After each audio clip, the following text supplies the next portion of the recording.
been quite a while since we have done a podcast for Easton. The year kind of got away from us. I think the last one was with Alex Huddleston, maybe 6 months ago. But I want to kick off the year and get back to it. We've had a lot of feedback and requests to bring this back. So I have a bunch of cool guests coming up. And I figure since we're kicking it back off, why not start off with the one and only Amal Easton, the founder of Easton. I have some fun questions for him today that'll take us, I think, in different directions than we've gone in the past. So I'm pretty excited to get started. And remember, the whole point of this podcast is to connect you to the community at Easton, whether it's somebody that works there or somebody that trains with us. And today we will jump in and talk to Amal to get the year going right. What's up, Professor? How are you? Hey, thanks for having me. Stoked to have you in my new podcast / conference room at my house. So hopefully it looks good. Looks sweet. It keeps you all peaceful and tranquil while you're talking to me. It's good for me. I have a crazy side. You're a pretty peaceful dude, though. All right. At least it's true. You're even keel emotionally, unless you're fighting a bum on the side of the road. Yeah, how about that? Let's jump in before we. Let's tell this story that happened maybe maybe a year ago. I don't know. Tell us a story about the bum in Boulder with the eye patch. I don't even know where to start. Like, as with everywhere, there's a lot of people mentally unstable and suffering out on the streets and homeless. And I try to be super kind overall. But there was this one guy, and I was driving to work or driving to teach class. And he's got like an eye patch on and he's begging for money. And I drove past him, and then just like maybe an hour later, because right by my house, I drive by him again, and he's the same guy, but no eye patch. And I'm like, well, that's weird. Is that a prop? So I'm looking at him, and he sees me looking at him, and he starts getting kind of aggro. And like, I can see him like kind of mad dogging me. And I'm like, oh God, like I'm just trying to go to work. He's in the median. I have to drive right by him. So I drive by. And then the next day I'm in my pickup truck. So totally different car. And he sees me and he totally recognizes me again. I'm like on the other side of the street, and he looks at me, and I'm like, sitting there trying to be like situationally aware, just kind of out of the periphery of my eye. I can kind of see him over there just in case he starts coming over or something. And he starts screaming at me, and he's screaming like, "You're a pedophile. I'm going to come and kill your whole family." Just totally unhinged. And so I'm like, just like, oh my God, like fuck. And so then I like make my left turn and go about my way. And so, I drive by this guy all the time, and he's kind of taken over this certain street corner. So I'm driving by the street corner, and it starts being this thing where I start being like, should I even just avoid that street corner? Cause like, I don't want to freaking just even see that guy.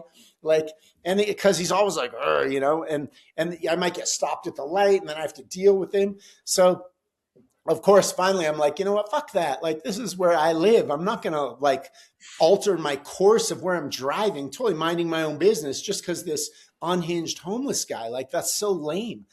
And so I'm like, I'm going to drive, like, I'm going to go the way I just go to work, And so it's like before the noon class, probably 11 o'clock in the morning, I'm driving, and sure enough, there he is in the middle of the intersection. And I'm like, come on, green, like, hope there's a green light. And I make a right turn right there. And the car in front of me, I'm like, come on, just keep moving, keep moving. And of course they fucking stop with me right next to the guy. And the guy like looks at me, and he kicks my brand new car.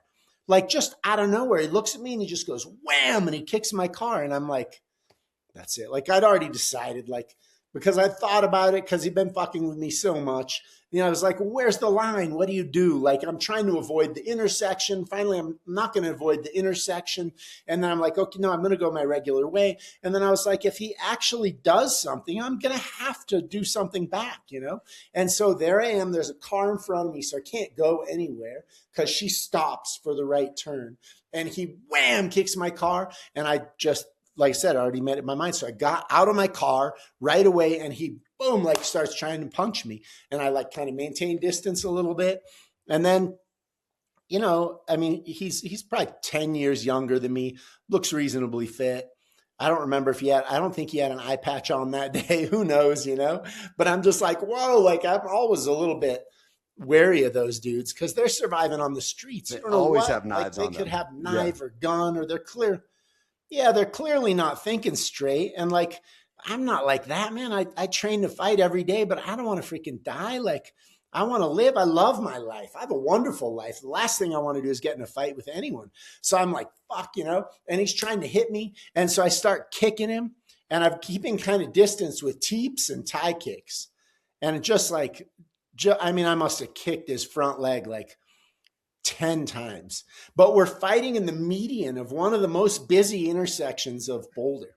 And like in that moment, I'm like, fuck, like whenever I act poorly, especially in Boulder, but anywhere, I always think that there's someone sitting there and they're looking and they're like, oh my God, that's Professor Easton. So I'm like, oh man. So there I am, like literally fist fighting with this guy on the corner. And I'm kind of keeping him at bay. He's not touching me. And a couple times I don't want to even hit him with a closed fist. I'm like, fuck, I'm going to hurt my hand. But he's enough of a threat that I also don't want to, I'm like taking him seriously, and he's trying to punch me and I'm keeping a distance, kick. And that goes on for a long time. I don't know how long, but, maybe a full round. It's like maybe a 3-minute round. Like it's, there's some strategy. And then he like, eventually he's like starting to be like, oh, fuck, get kind of desperate. And he starts like kind of getting behind a street, like a street sign. And he's kind of like running around, like Ring Around the Rosie. And I'm pissed at this point. And I'm trying to grab him and pull him into me. And he's pulling away. And I grab his backpack and I throw it in the street. And he's like, oh, how dare you? And I'm like, oh, you don't like when people throw your, like, fuck with your shit? Like, what are you talking about? And he's like, oh, and then we're fighting. And then, woo, up come the police. And I'm like, oh, sweet. And of course, they're like, we don't want to even know, like both of you guys sit down. So I'm like, all right, so I sit down and then they talk to him and they talk to me. And at the end of the day, they were like, you want to press charge? He's the first thing. He's clearly used to dealing with law enforcement because the first thing he says, he goes, I won't press charges if you don't press charges. And I'm like, press charges? You're going to press charges for what? But he's like very comfortable playing that game, And so I told the cop, I was like, look, the problem is like that if he does that to my mom or my sister, it's an issue, like a serious issue. And so I feel like just as like a community service, I have an obligation to press charges or deal with this guy or do something, at least get it on his record. They're probably not going to do anything anyway, but at least like get it on his record or something. And they're like, look, it's going to take hours and probably nothing's going to happen. And like, basically they were just like, it's not worth it.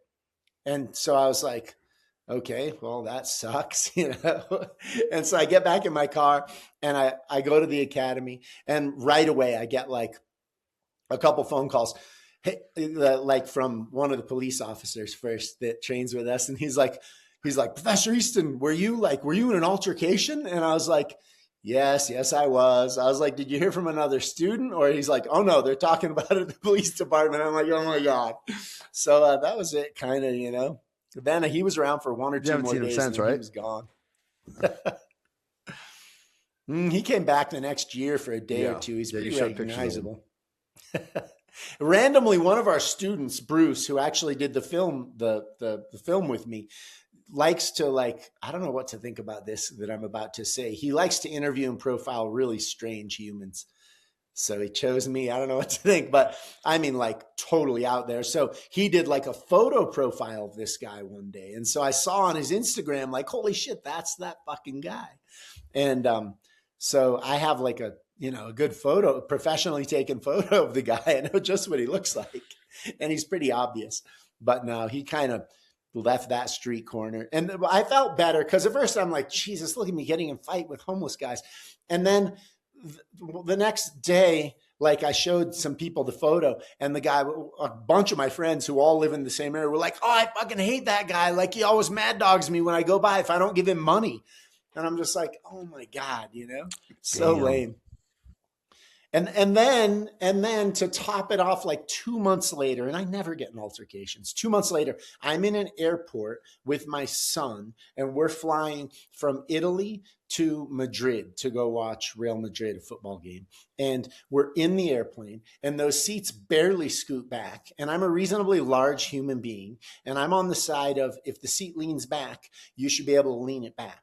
So I lean my seat back, and it leans back like an inch. But I go to lean my seat back, and it doesn't lean back at all. And I'm like, oh man, these seats don't lean back.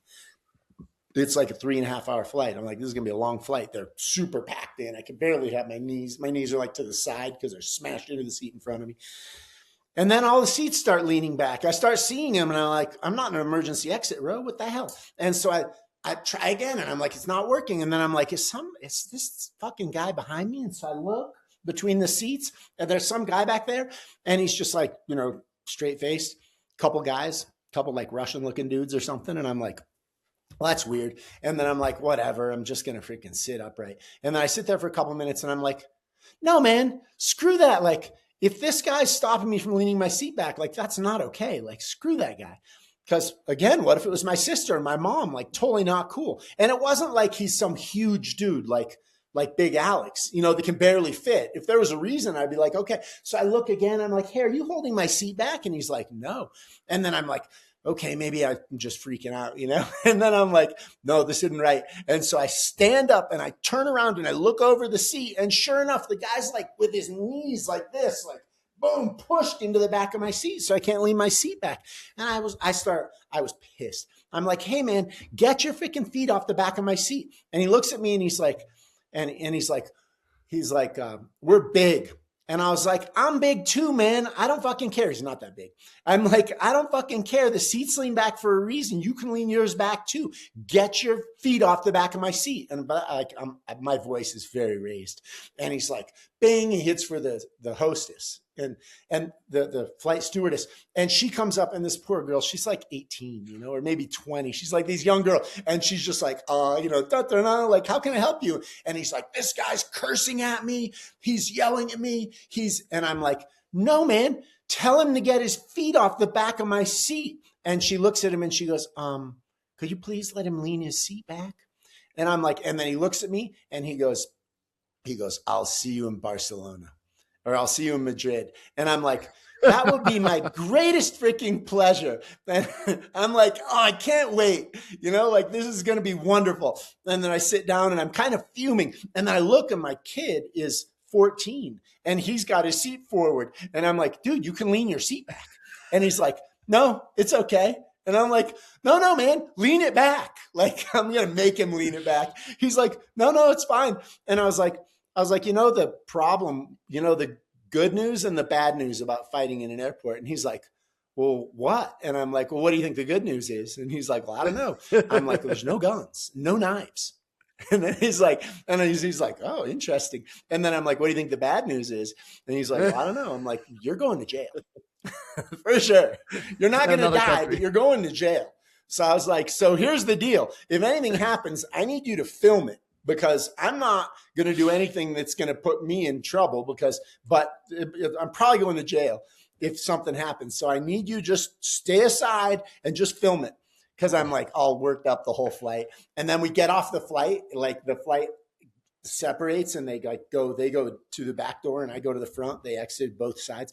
And I see the guys get on one of the buses, and there's 2 buses. And I go, come on, we're getting on this bus. And my kid's like, no, man, let's not. Let's just get on this bus here. I'm like, and like that bugged me for so many days. So fast forward a week later, and I'm sitting at the dinner table with Ella, my daughter, who's 18 or 17 at the time, and a bunch of her friends, boys, girls. There's probably 10 of her friends around. So a bunch of teenagers. And I'm like, I tell them the story. I'm like, here's what happened. And then I'm like, what do you guys think? Do you lean your seats back or not?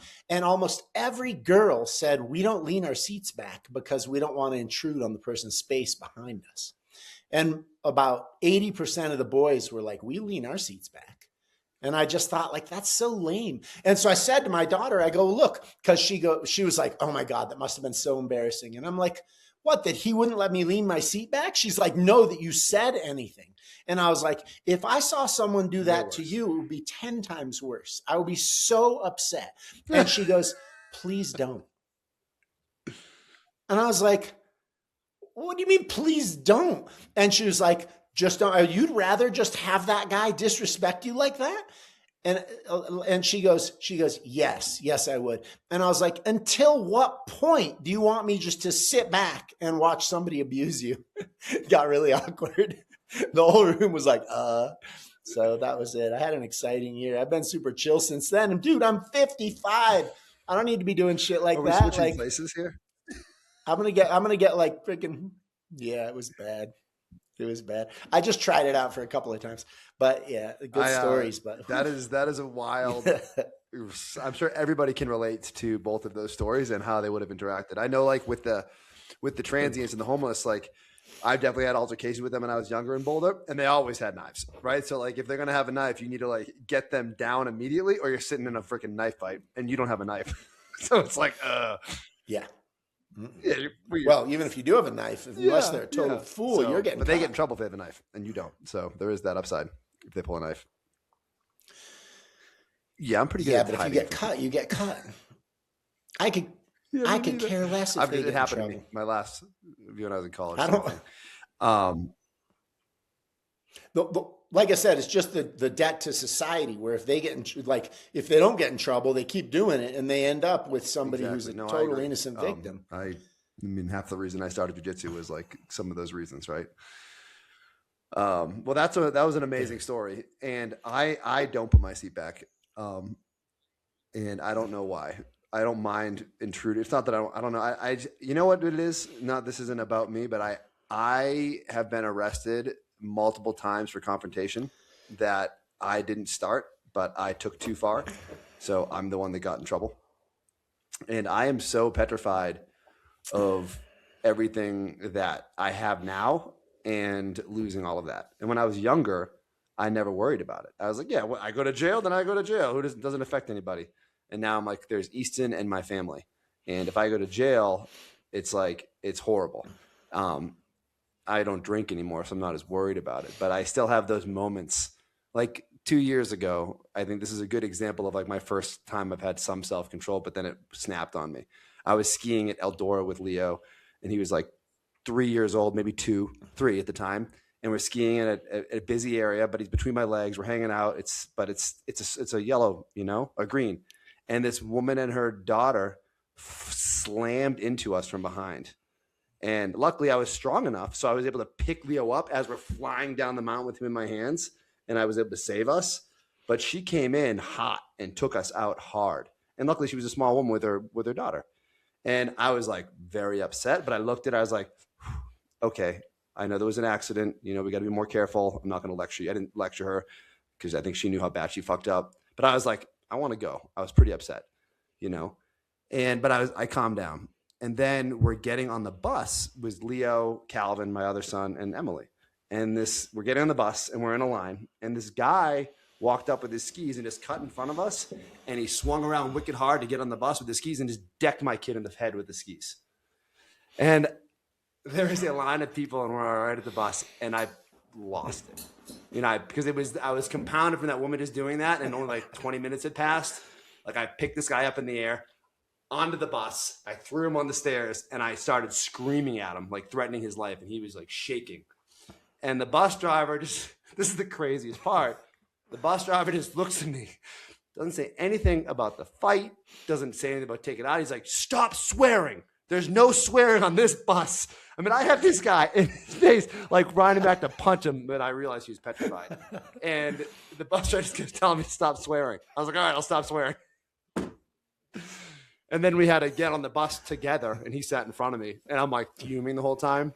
And then like I get to the stop, and I'm like, I don't want my kids to see me like this. And I talked to him. I was like, listen, man, this is what happened. I want you to know why this took place. I'm sorry I escalated to this situation, but I was pretty upset about what you did. And he understood. He's like, man, I'm so sorry. I need to pay better attention. I fucked up. And he owned it. But my biggest fear for me is like when they don't own it. Because if they fight back, I am so concerned about what happens. I'm not worried about getting beaten up. I mean, if there's a knife involved, that sucks, right? But I'm worried about what happens next. And so I stay out of altercations because of that, if it gets escalated by that other person, because I'm always concerned, like, what happens next? And I'm more comfortable now, but that's something I've always worried about. Are you not worried about getting beat up because you can't conceive that happening, or because whatever, I get beat up, I get beat up? One, I'm not concerned about getting beat up, but two, I don't see it. Like if I get beat up, I get beat up. Like it's probably not going to happen, Yeah, but not it to be happens, arrogant, but then like I it's don't worth think it. many people are going to beat me up. Or I'm not thinking about it. I've trained with some of the toughest people in the world and survived. It's like I'm not saying Yeah, I can be a world champion, but sure. with an average Joe or even above average Joe, I feel pretty good about myself. I know that to be the case, but when you're stepping into an altercation like that, you're still like, is there like a thought of No, potential bodily harm to yourself? no, Or is it just like, that's no. not, I just, Yeah, because like, look at like I see what red, I think but there's no concern because like man, yeah. if you fought, I mean, I've been kicked in the head by Sean Sims, and I've been in the cage with Dwayne Ludwig, and not that they beat me up, but like I feel like I've felt some pretty hard hits, and I survived. I can't imagine, and like obviously there's something in the world that's a little bit dangerous, but that isn't the fear. And if it did, I'm like, what's going to happen? What's the Yeah. worst going to happen? Ouch, my head hurts. You know? So, and that's an interesting thing. It makes me think of a couple of things. First of all, like I know you, and like I'm thinking about your logic for not leaning the seat back. Oh And it's yeah, more to do with you than them. Because there's something like when somebody like, you're right, when somebody like does something rude or lame, and then you confront them like, hey man, like in a nice way, like Henzo, one of my favorite quotes is Henzo's, where he says, man, I greet everybody with a smile and a handshake. And then how they proceed beyond that, then we're going to see how it works out, But like, so for that, you're like, if I lean my seat back and then someone's a dick to me, I don't know if I can handle being disrespected like that. And so because of that, I'm not going to lean my seat back because I just don't want to go through that whole freaking charade because it's going to go bad for them yeah, and maybe for me for different reasons. for different reasons. And so that's funny. At the same thing for me, like with the homeless guy, every time I have that interaction, I have to be just the way I am. I'm a pretty peaceful dude, like you said. I have to make up in my mind where the line is so I will cross it. Because sometimes I'll leave a situation and I'll be like, man, I can't believe I let that guy disrespect me like that.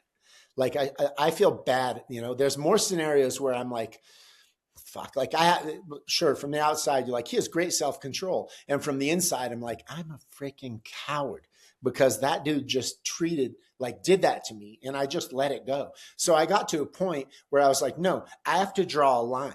And then in my mind, I'm like, here's the line. And if you cross that line, Yeah. I'm going to have to do something about it. And I draw the line to make sure that I do something about it so I don't regret not doing something. And I think you probably draw the line for the opposite reason. You draw the line because you're like, I'm not going to do something until he crosses that line because I'm going to want to right away. And those are like, we're both fighting with the line, but I for think there's opposite, we're on something different key though that you sides of said it, or where that opposite line reasons. it'll get a lot shorter for me or closer. And that's when I consider the safety or concern of, I would say, I hate to say innocent Your people, kids, your family, but like, yeah, my kids, my wife, but somebody else, like that's where I'm like, people okay, close to you. somebody has to step in. Like if somebody has to step in, it may as well be me, even if I'm going to get, and not that I'm some fucking hero, but like I think about it that way.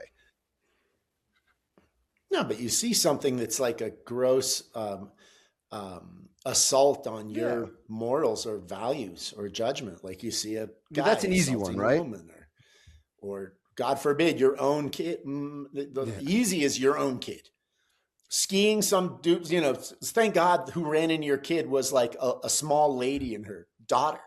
Because then you're just Yes. like, shit happens. And that's the truth. It could have been a big dude and shit happens. But you might not have had such good self-control. And then it Yeah, would have then I been don't think it more would have on been the you same. because nobody got hurt. But I get it. Like I ride my bicycle on the road a lot. I've told you this before. It's a very vulnerable feeling. And if somebody like comes close or just drives like an asshole, I want to kill them because I feel like you could have killed me Mm-hmm. with your just being lame. And I had a friend, I've told you this story, but my good friend he rides road bikes all the time. And he's riding his bike and somebody throws something out of the back of a car and it like hits him in the back. And he's like, I'm going to freaking kill that person. And so he chases him down and he catches him at the next stoplight. And he's just like in a fit of rage. And he shows up at the driver's window and he reaches in and he grabs this 16-year-old girl. And he's like, oh my God. And it was like it was a car full of teenagers and some punk in the back seat threw something out the window, probably trying to hit him. Who knows, but there he was in a fit of rage grabbing the 16-year-old girl in a car, so it's crazy. Yeah. Self-control is important. And I think matters. alcohol, stopping drinking taught me like how much better I am at self-control. Cause that's what drinking does. It can ruin your self-control in those moments. And then jujitsu. So I think I had so many questions I want to ask you about, but like, I think this is a really good subject that people are probably really interested in. So we've been doing jujitsu I'm at like 20 years, I think this year, and grappling for almost 25 or more, 27. And you've been doing it longer. What for thinking about these moments, and you've been doing it since you were a kid, and I guess I have too. But the martial arts, I think, has helped me with a little more self-control and age. Yeah. I guess when you're thinking about these situations, what would you advise other people? How should they handle it? Like a situation like that bum in the street, or knowing they know jiu-jitsu, knowing they're safe. And, there's this thing, like if somebody has a gun or a knife, like that's when you run, right? It's like, how do you handle these things? 100%. It starts from that line we talked about. Like when I was a kid, I probably let people, because I grew up in a ghetto and people tried to steal my bike all the time. And I was one of the only white kids on the block. And so people just fucked with me constantly. And so I was constantly avoiding altercations. And then I think what martial arts taught me to do was like, no, sometimes you stand up for yourself, and an altercation's okay. It made me comfortable with that. Like I said, I came at it from a different angle than you, because I know you came from like, holy shit, I got to chill out. These are too many altercations. This is going to go poorly. Like when someone pisses me off, I do something about it, period, and like, those are just different humans kind of. So for me, it taught me like, okay, like I'm going to do something about this. And you have to be smart about it. There's, like the classic example is, somebody does something super wrong to your family in such a way that, I had something happen to my family where somebody treated someone who's very close to me's children in a very poor way. And they are in jail now for 36 years for what they did to those kids. And, a lot of me maybe wanted to go like Cain Velasquez on them. But Cain Velasquez is. Does anybody, do you want to tell them what the Cain Velasquez story is real quickly? And, so it's like his kid was, I don't know the whole story, but from what I understand, his daughter, who was like single digits, was physically, sexually abused at the preschool or something like that. And he found out who it was, and he ended up in a car chasing them, and shot at the car. And there were two people in the car. I believe he ended up shooting not the person who molested his kid, but that person's stepdad or something. But I mean, he's like, I'm freaking going to kill you because you molested my kid, which makes sense. Anybody would and should want to do that. And you never know if the law is even going to get involved, because those situations don't necessarily have anything happen. Mine was a similar thing where you're like, you have to just think. And this is where a lot of people don't have that. I just read a wonderful book by our first black belt, J. Jack. When it comes out, you have to read it. It's a great book. And one of it, he says, control the bridge. And the bridge is that space between seeing something that sets you off and then the action of what you're going to do about it. And if you have control of that bridge between, oh my God, I'm going to freaking kill that guy, and actually killing that guy, then you can make a much more cognizant decision about what you're going to do. So for me, this dude deserved to die 100%. But like, I'm going to, if that happens, I'm going to end up in jail, and I'm going to be taken away from my kids, and my kids are going to lose me. And it's not going to make better what he's done, right? He already did the things that he did, and he's in the process of hopefully going to jail for a long time and being incarcerated and being taken out of society. And God knows, we hope we know what's going to happen to him in jail. But part of it, you've just got to let, look, just being able to see that and not just see red and go, but see red and or whatever it is, or even want to run away and look at the scenario and control, like, how am I going to act to this? Like, what am I going to do about this? And making sure that you're making that in a reasonable and logical way. And jujitsu definitely gives you tools where you have more bandwidth, you have more breadth of options that you can deal with. You know, you're more confident stepping into confrontation. And I think in some ways it makes you more confident going, like, you know what, like controlling the bridge. Like, nope, I'm not going to let that take over my actions. I'm going to think about this. And even if I would like to just turn that guy upside down and shake him and then throw him on his head, I'm not going to do it because it's not going to end well. And you know, and just take a step back and look at the scenario. So when the guy kicked my car, I'd already decided, like, if I start to feel threatened by this guy, I'm going to act immediately. And that was what happened. The car stopped in front of me. He approached my car, kicked my car. There's some action. I wasn't just going to sit in my car. That felt unsafe to me. So I had to get out of my car and try to do something about it. So that's, I think, just to extrapolate from that, which is how I see you labeled it, was, I think, learning how to protect yourself, and with its jiu-jitsu or Muay Thai, right?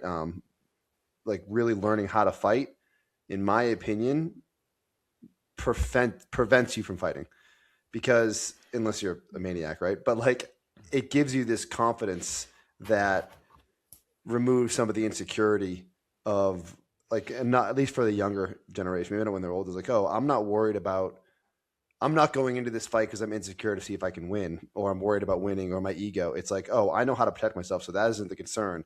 So now it's like, should I do something or should I not? Or I have these skills now that can keep me safe. Is it just as easy to walk away because I'm not worried about my ego anymore? Like, I think for me, jiu-jitsu really built, created the death of the ego in like common society around how I view the world. Like, it still exists on the mat sometimes. I like going hard and all that stuff, and I got to figure that out. But I also dialed it back a lot. But I think with martial arts, because you're training hard every day and going as hard as you possibly can with other skilled people, the death of the ego in society really changed the way I viewed going into fights. Like, the reason I went after that guy on the bus at the ski resort was because it just pushed too far and he hit my kid in the head, you know? And I was like, I have to put this guy in his place. But I did see red and it wasn't controlled because it was like I got hit twice. And that was the moment where I wasn't controlled. But normally that's not my issue anymore. I can say, oh, okay, well, I'm not worried about this guy. I can be like, oh man, I see you're having a bad day. Well, I wish you the best of luck. You know, that's my approach now. So, yeah. I mean, it's funny because it is a little bit like both sides of that line that I talked about. You know, you've got fight or flight, and some people are more prone to one or some are more prone to the other. And I think that it probably affects people. You know, and obviously there's everything in between, right? Nobody's like just, you know, some people are way on one side and way on the other, and some people are kind of in the middle. You know, if you're super on the fight side and you just want to kill everybody, hopefully it helps you be more confident and not feel like so attacked and not let little things upset you so much. And you're like, you know what? That's what it's done for me. Just let this go. And if you're on the other side, it probably does the opposite, where you're like, you know what? No, man. I'm going to stand my ground this time.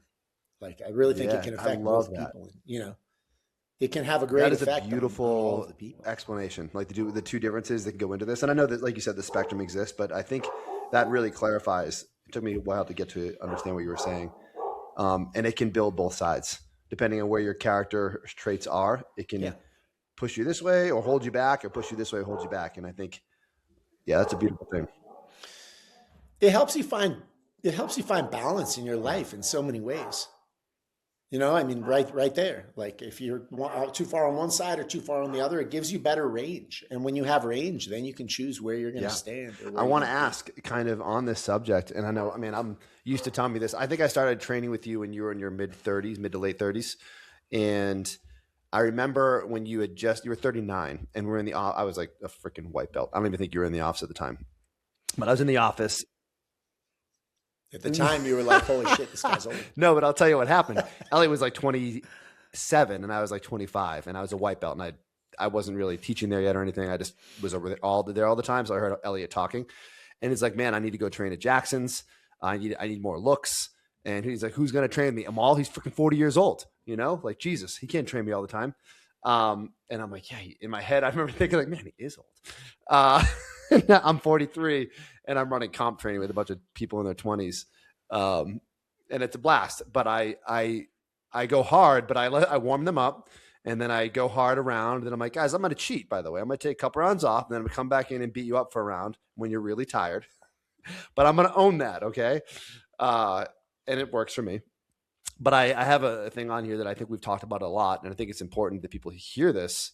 How do we balance the idea of like toughness, keeping yourself safe and longevity in training? And I know it's something you've explored really well and figured out how to balance it. And I'm still walking, so I like to think I've explored it well. I went, I hiked a couple thousand feet this morning, so that felt good. And that's important. We want to be able to hang out with our grandkids.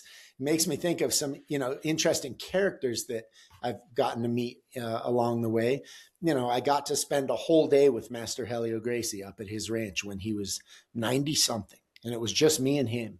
And the two things, first of all, just that he trained with me and he's 90. And it was just me and him. There was no like handlers there. There was no, it's like, wow. And second, that it was during Worlds, and he said to me, Amal, you bring any one of those world champions up here today, and I might not beat them because I'm an old man, but they won't beat me. And that he had this conviction where he like truly believed that. And I mean, look, he's 90. Jiu-jitsu is a powerful drug, but it was interesting to me that he had that kind of conviction of, but the truth is, from my perspective, I'm 55, is that, we get older and you start being like, I used to have this story when I was little, because I used to, study like traditional Chinese martial arts. And it was like, you have a hole and you dig like a teaspoon of dirt out of it or a cup of dirt out of it every day. And you jump in and jump out. And that it's such a small incremental amount that eventually you can be jumping in and out of like a 10-foot hole. But you're going to get to a point where you're going to realize that age isn't just a number and it's not just in your mind. Your mind can control that, and your mind can maybe make you older than you should be. But age, time is coming for all of us. And eventually you're like taking a cup full of dirt out of the hole, and you're some superhuman in some Chinese fable book, folklore, and you're jumping in and out of a 10-foot hole. But then on your 40th birthday, your right knee starts to hurt a little bit, and pretty soon you have to start shoveling dirt back into the hole, and that's just how it works. No, so I might have got sidetracked there. I don't remember the exact question you asked, but I have been deep in the business side of Easton for the past, many years. So this part's important to me, and I'm back to teaching comp training, and I'm going to go to Castle Rock tonight and teach an advanced class. I haven't been teaching for years. And I've like in the comp training I'm teaching, I can still go hard, but I also very much gave them a talk. I was like, guys, when I was your age, like these are the things that I would say to myself. And I want you to believe these because it's going to make you strong and tough and push you hard. But I realize I'm starting to realize my limits at points. And I've never really believed in limits. I'm pushing and training harder than I ever have in my life right now. I'm probably in the best shape I've ever been in. But when it comes to jiu-jitsu, it's not like you're by yourself. You have to worry about other people. So there's an added element in jiu-jitsu that you have to like track. Like I can go for 100-mile run and I can do a crazy hard Metcon and lift crazy weights, but it's only me causing the inputs. So when it comes to jiu-jitsu, I've had that doesn't work. So I've leaned more into keeping myself healthy. And then with jiu-jitsu, I'm a little more timid. Like, okay, I got to make sure I tap quick. Even if my kids try to rear naked choke me, I have to tap right away because my neck hurts so much, So like I've had to learn like the other outputs matter more as I get older. And I've had to learn and that's a harder thing to figure out, I think, than. Well, and you're going to see both sides of that line. You're going to see the sides of that line where it's like people are saying, hey, take care of your partner. And you're like, I've got to take care of these old guys. And then hopefully, if you're lucky, you're going to get to the point where you're like, fuck, I hope these guys take care of me. Like when I was younger, I used to like to go to every academy I could. I would travel all over the world and just drop in. And like, I wasn't trying to be like, I wasn't a jerk about it, but I was stoked to go like head to head with all the toughest guys in their academy. Win, lose, don't care. Like, and jiu-jitsu was in its inception, and I'd moved to Brazil and, learned from the source when that was the only way you would learn. There was no internet. And so I would go to these academies and have way better skills than them and just go to war with people who are way better athletes than me, way better, whatever, didn't care, loved it. But it's different now because you go to a new academy and, the guys on one side of the line don't really understand what that's like yet. Like, I know so many people and great athletes, great competitors, say from back in the day when I learned, in Brazil. And so many of those guys just quit. They quit jiu-jitsu. And most of the ones that struck me the most, like they were champions or on their way to being there. And then they got to be like 30, which is young. They got to be 30 and all of a sudden they weren't like winning. Like they were maybe started losing, or they're going to war with the toughest guys and maybe kind of getting hurt. And if they couldn't be winning, they didn't want to dial it back. They wanted to go balls out all the time, as hard as they could. And as soon as that wasn't what they could do, they didn't dial it back. They quit. And I talk to friends now, I have a friend in the academy who started, he's about 3 years my senior. So he's like 58. And he started when he was like 55. And that's just such a different experience. And like he says to me, or I have people, my age say to me all the time, like they're training and they're like, what do you think? Like, I actually considered that maybe I shouldn't keep training. And that's heavy for me to hear. That's hard. But like, I have to say, look, I love jiu-jitsu. It is the most fun thing, hands down, that I do. There's some other things that are wonderful that last like 10 seconds. Jiu-jitsu gives you a great amount of pleasure for hours every day, right? Huge parts of my life. It changes so much and it's still exciting. I still learn so much when I do it. There's still so much to learn that it's fascinating. It's mentally engaging. I like stay in great shape. But if you can't do it in such a way that you can, that you can look and say like, man, I want to play with my grandkids. Like I want to be 90 like Helio and theoretically still be able to roll. But if you can't do it in such a way, maybe that's because of you and maybe that's because of the people you train with, or maybe it's just, like eventually people age out of their activities.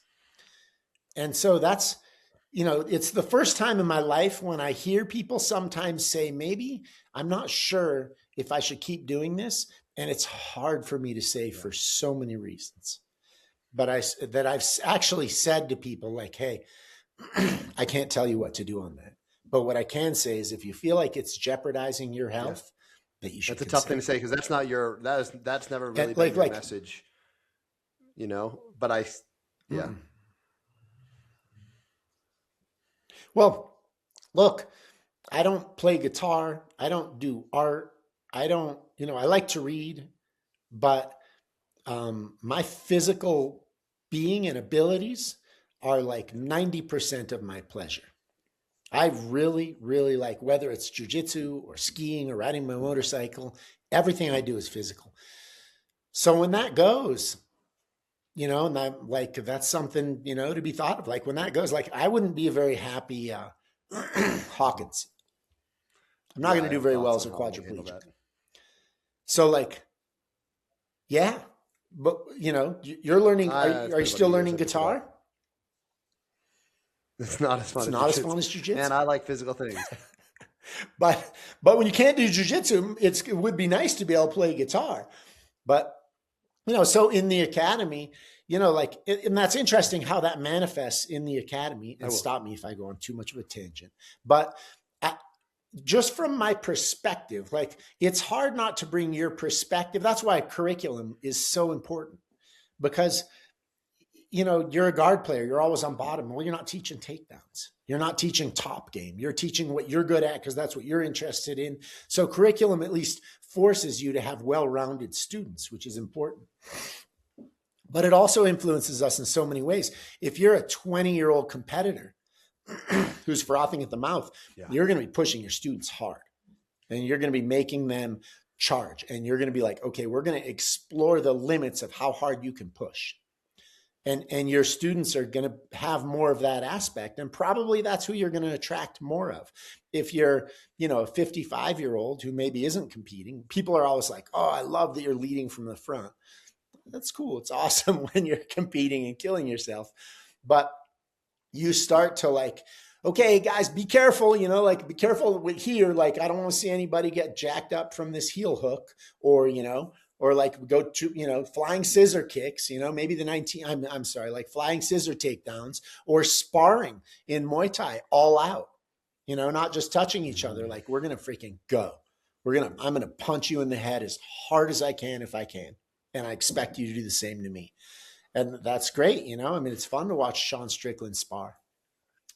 But, or the Instagram Muay Thai guys who beat the hell out of their students all day. But if you're going, as you should be, with people that are better than you, people aren't as good as you. So as you get older, you're like, you start looking at your class or your room and you go, man, like this 20-year-old is training like a 50-year-old man. I can't have that. Or at least the 20-year-old can train like a 50-year-old man, although maybe not ideal. But when you look and you're like, now this like I walked into a class in Denver once, and somebody we just gave a black belt to, this lady who, I don't know how old she is, but she's probably 10 years my senior. She's probably 65. And the coach was doing like, he'd been taking wrestling, and it was a young coach. It was Peter. And he was doing a lot of wrestling warm-ups. So he was like, okay, cartwheels, front handspring, back handspring. And there was these like 60-year-old ladies trying to do these things. That was the MMA. And I was just like, run wrestling practice back in the day. That's how it was. Well, that's where the coach was getting influenced. But then he was taking that to his class. And that's what's so hard to do, is that I sit there and I'm like, we want to have an academy where my 55-year-old friend can start jujitsu and have a good trip. And, starting as a kid, an 8-year-old competitor can thrive all the way through their competitive career and then grow old and be able to continue doing that. But it's real hard to do that with one person, because typically you have a certain perspective, right? The one guy's pushing so hard and then the other guy's so chill. And it's like you bring, it's hard not to bring your personal experience and your into the room. And, like I say, so sometimes I step back and I'm like, yeah, we need some like 19-year-old fucking killers on the mat, or like not just on the mat, but teaching the class. So we make sure we don't create an entire academy of 55-year-olds or an entire academy. And I don't mean that they're 55, but I mean 19-year-olds who should be competing that are acting like they're 55. Which is what you see in a lot of academies. You see a lot of academies that are either just the jungle where there's nobody over 22, or where it's just like everybody sucks. And you're like, man, none of these people can fight. We've been trying to, you've been preaching this for a long time. Like, we used to do our off our trainings at 2 p.m. We'd be like 3 to 4 people, 5 people, and just beat the piss out of each other. And then when we were in regular classes, we would train normally with other people. And then if we went with somebody that we like to go to war with, we'd go to war. So we'd always have our chance to go to war and our chance to be more skillful with our jiu-jitsu. But before I go into that, which I think is a good way to end this, how do you deal with the dichotomy between like toughness and skill? Because you see some people, for example, right? You'll see those individuals that are super skilled. Like, their jiu-jitsu is through the roof. They just know so much jiu-jitsu. But the second they have to train with somebody that puts the pressure on them, it falls apart. And then you have those individuals that are super tough and gritty. And then this is probably more, I'm not trying to compliment myself, but I watched this happen to me, how I failed at this. Like, I fell into that area and I didn't have a lot of skill, but it worked great for me. And then all of a sudden I got to a purple belt and I got smoked at the competitions because I had no idea about skill and I had to reshift my entire game. So like, how do you deal with like making sure you're balancing toughness and skill? Like, what is the way for not just instructors, but like for students? Like, how do they understand how to balance this so they don't become that 55-year-old or a 19-year-old that's training like a 55-year-old and vice versa? It's funny because you're going to like, if you're super aggressive and competitive and that's your like side of the line that you run on, like you're going to run I did. into a wall. And you don't know what wall that is, whether that wall is like at purple belt when the guys start being skilled enough that you have to like your athletic ability is not going to carry you, or there's another wall coming for you, which is when you're, I don't know what age, but time catches us all, and you're going to run into the next wall, which is like, holy shit, how hard I go is too hard to sustain. And I will not be able to continue if I keep doing this. Like I ride moto, and moto is a great example of this for me because you have so much power, dirt bike. You have so much power in that throttle. And I have as much power as you do when I sit on that moto. Like there's guys I know that can barely walk. Literally, they get off their bike. They're like ex-motocross guys, and they can barely walk. They're hobbling. And they get on that moto, and they are like freaking Superman. They are so skilled and so fast. They look like a little kid. It's like they're cyborgs, right? Half man, half machine. But the people that can't control that and don't have the skill to harness that power are going to run literally right into a wall. Like I have a friend, he just doesn't have very good self-control. He's a fucking maniac. If he would have trained jiu-jitsu, he would have been like just completely ballistic all the time. He would have had to be saying, calm down all the time. He borrowed my friend's motorcycle, pulled it out of the truck, and literally made it 100 yards before he blew up and had to blew up, got hurt, had to put it back in the truck and go home. And it was like, literally you look at it and you're like, dude, you can't ride a motorcycle because you don't have the, like, you don't, like I said, I love the analogy that Jay had in his book. You don't control the bridge. You're like a puppy dog to chase the ball. Like I was throwing the ball for my dog the other day. It was a while back. It wasn't the other day. And he was a pit. So he'd get very focused on things. And there was like this series of concrete stairs. And I always thought it was funny. You could just hold the thrower back and he would just look at it and just blindly start running. And so I did that at the top of the stairs. I don't know what I was thinking. And he just sprinted like this right off of these concrete stairs and then just tumbled all the way to the bottom. I was like, oh my God, what did I do? Tumbled to the bottom and then jumped up at the bottom, kind of fucked up, but still just looking for the ball. And I was like, oh my God, I could have sent him off a cliff. You've got to be able to control. And this is in everything we've talked about today, whether it's the homeless guy on the street, how I train on the mat, you got to be able to control the bridge. You have to be able to control, like, it might be like, dude, sack up. You gotta push. Or it might be like, dude, slow down. You gotta chill. And that might be because you gotta chill so you don't just like end the people you're training with's career, or you might have to chill so you don't end your career. And if that's not the way it is today, time is coming. So you're going to have to get that lesson or you're done. But so we struggle with this. I think everybody struggles with this, right? But like, where do we deal with, here's the deal. The Ian Lieberman always says like, man, I'd rather somebody that goes too far. I mean, maybe not on the mat sometimes, but that I can tamper back. Like the overly ambitious people that want to do all this work, I'd rather have to pull them back than those ones that are. He wants people to be like people him. Well, no, but it makes sense in work. I'm thinking about work here. Or the people that are kind of lazy, they do a half-ass job. It's much harder to motivate them to do good work than to motivate the people that are overly ambitious to slow down and settle down because they're hurting themselves. So, like, I don't know if the same is true for athleticism, but you think about a sports team, like you want those animals and try to like guide their energy accordingly, right? So with this responsibility on the jiu-jitsu mat, is this on the coaches? Is this on the student? Like, how do we instill the importance of toughness and skill and let them understand the dichotomy and not let them be lazy? First of all, an athletic team, like a pro team or something, is a very different animal, because if you're playing football, you're a piece of meat. All they need is to get as many years as they can of top level performance out of you, and then they could give a shit. Well, I'm talking like high school though. Like I'm talking like, because you're paid by people watching. Yeah. In Okay. high school, it's much the same. I mean, they don't want you to get hurt like that, but you Yeah. go in a wrestling room and you need to go. And 100%. But in a school, we're talking about something very different because we're talking about, it's not totally different, but like, in the wrestling room, nobody's going to wrestle past high school.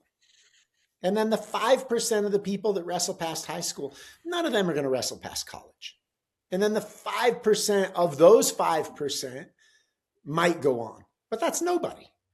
Like the only wrestlers, almost the only wrestlers I know that wrestle is because of jujitsu, because it's brought people into the room.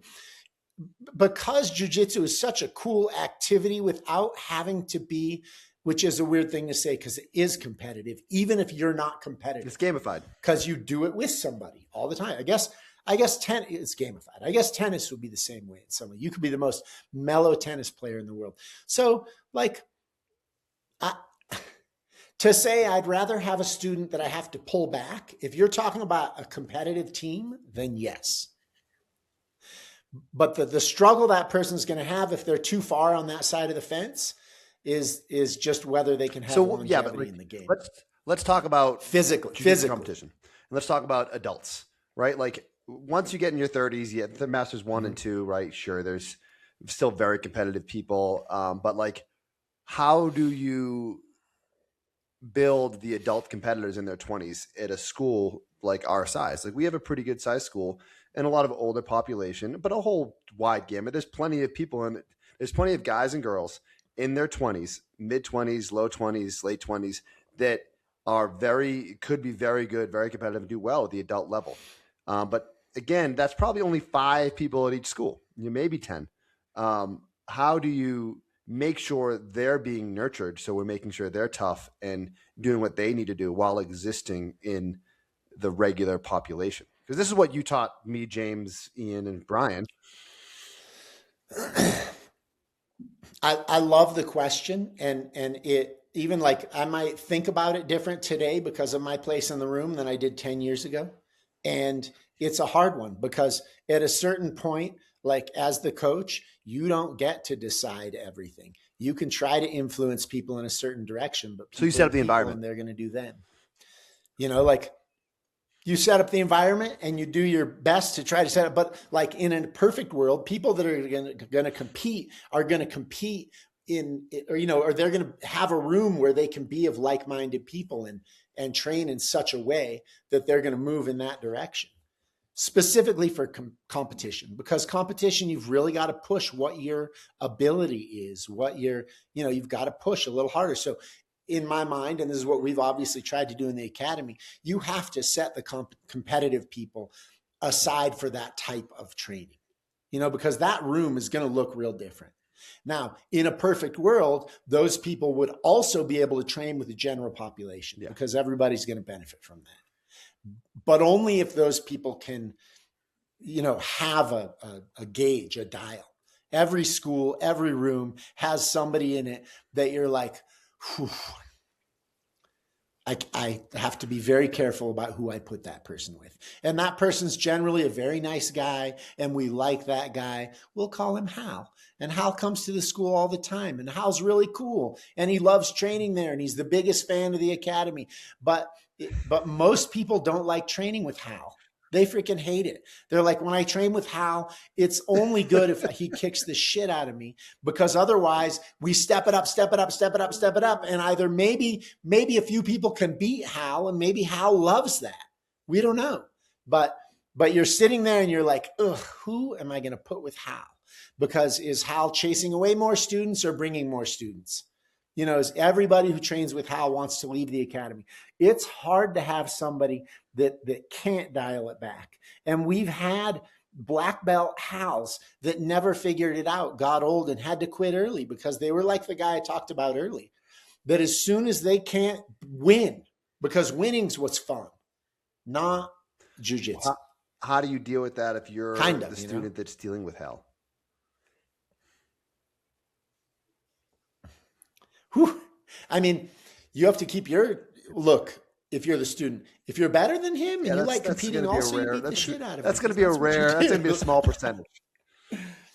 If you're not, then you, and hopefully you're healthy enough and you can train in such a way that Hal's not having to go so hard that he is hurting So you in the you process do of this beating really the well. shit out of you. Because you can learn a lot from somebody who's just way better than you.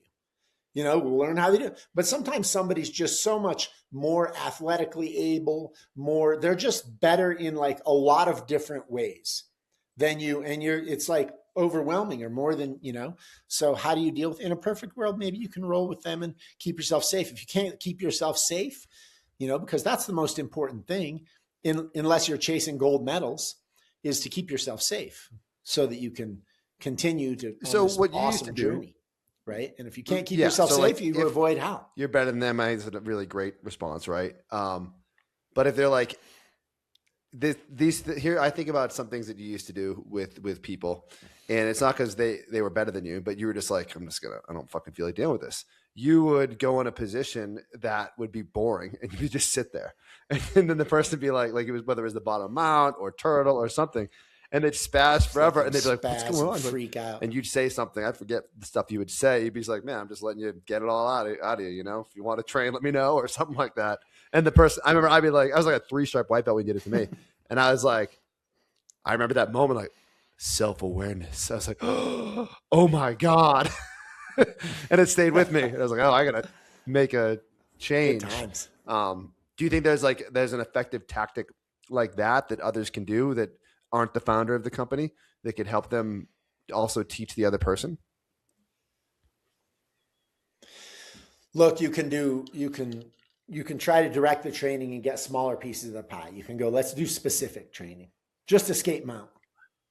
You know, because if Hal's really good at escaping mount, then you get to be in a good position, which you're not going to be if you're just training, because his ego won't let him ever. Because in order for you to mount me, I made some mistakes. And I don't make mistakes. I'm competitive. I charge. I do everything well. I'm the captain of all the teams I was ever in. And so the only way that I can end up with you mounted on me without it having been a mistake from me is if I say, "Oh, we're working escape the mount." Great. So in that situation, I'm Hal, and I'm going fucking ham on you after we started training. What would you say to me? Yeah. Well, back in the day, you know what I said to you? I go, "Okay, cool, Mike. We're going to go for Forever. I don't know how long." And in my mind, I've always been kind of an endurance athlete. And with how hard that you went, I knew that wasn't going to be your case. You might be able to beat me in an endurance competition, but not at jiu-jitsu, because back in the day, I definitely have better jiu-jitsu than you. And but I did not have the athletic ability. But I was like, it's okay. If we go for an hour, he's not going to have that anymore. And I am, you know? And so, you know, you can set up scenarios that are like, you know, change the duration. Yeah, but you do that. Like all of that changes it. But you do 2-minute rounds. You're stuck in a round with this person. What's that? You're not Amal that can pull the person. Oh, if you're a student and you're not there, you in my opinion, the best way is to say, let's do specific training. Because usually that person you can't go light unless you're only losing. And then it's kind of light, you know, because as soon as you start winning, they can't handle it and they step it up. So you have to go, can we do just specific? Because you're amazing at escaping my mount. I want to study how you do it. And then, you know, try to hold them in mount, and then you go on bottom and they're probably just going to beat the shit out of you when you're on bottom or whatever it is. But at least if you get it specific, it doesn't get quite so chaotic. Yeah. You probably learn something from it. So like, Hal, man, I've noticed your mount escapes are awesome. Or vice versa? Your mount's great, dude. Your mount's great, and my escape mount sucks. Can we work on it? And then, like, what could I do better? Ask them, you know. Sometimes they love to show you what they do. What sucks is sometimes Hal isn't the most technical guy in the world. He just has certain attributes that he does very well that might not be passable to you. So you might be like, I don't even want to learn the way Hal bench presses me off of mount, because it's not something I think I can ever do. And I just think it's a good strategy that you're sharing. Like, but this is something that everybody faces. Like, man, we're not small. Yeah. I mean, you're 200 pounds. I'm 200 pounds now, but we're never the smallest one in the room, right? Dude. And I exactly. 100-pound humans. Imagine. And I trained with Shane Carwin. I coached Shane Carwin. He was 280. Shane Carwin is in the normal 280. 280.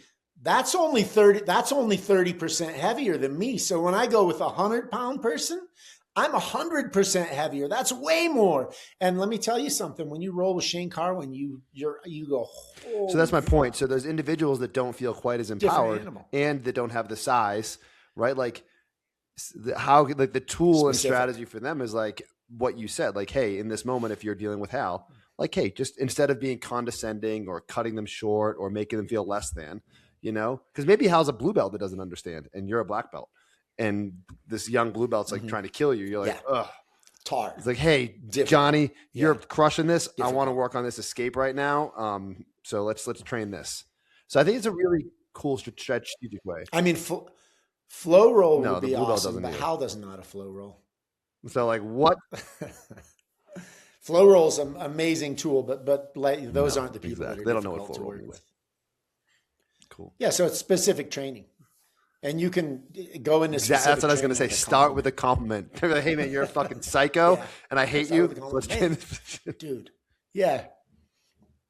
That's right. I don't want to ever train with you again. Or like, man, I love the way you escape mount specifically. And especially because it seems to me like you could do it in such a relaxed manner and not even use strength, even though you weigh 3 times what I weigh. So how about let me mount you and just see like how you This is what we call mental jujitsu, effortlessly. everybody. So this is the part.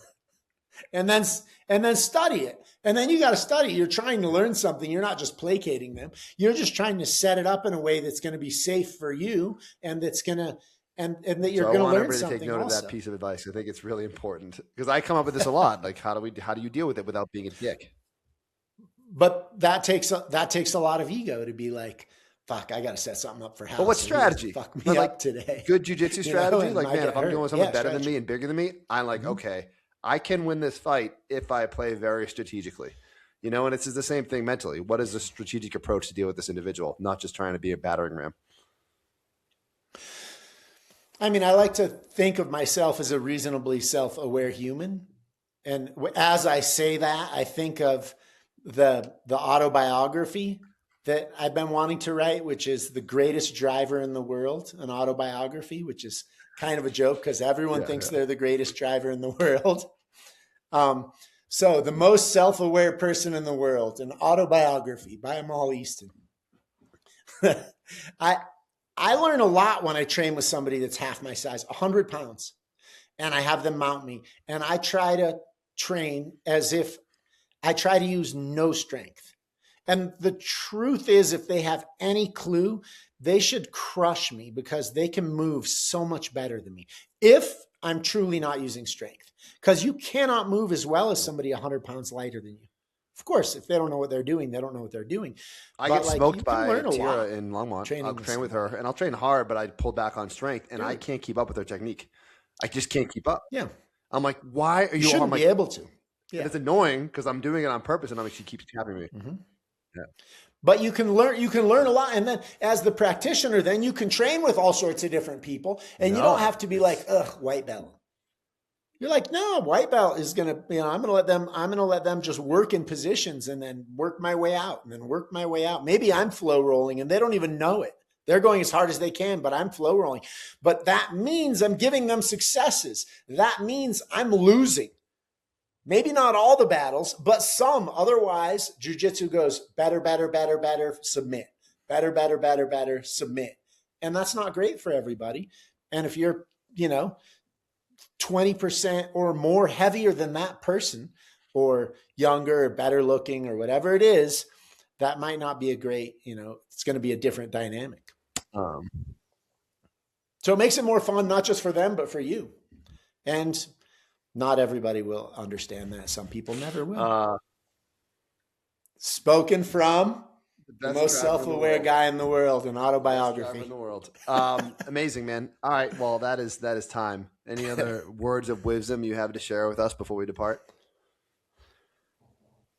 Read my book. Unpublished book. My unpublished book. I'm going to write it. You read it on Audible? I've already perfected it.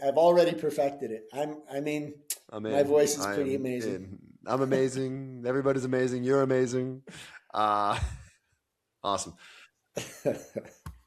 Mostly I'm amazing. You The were Trump writing the autobiography. book. All right, buddy. Have a good day. Thank you so much. A political jab. Thanks, man. Talk soon.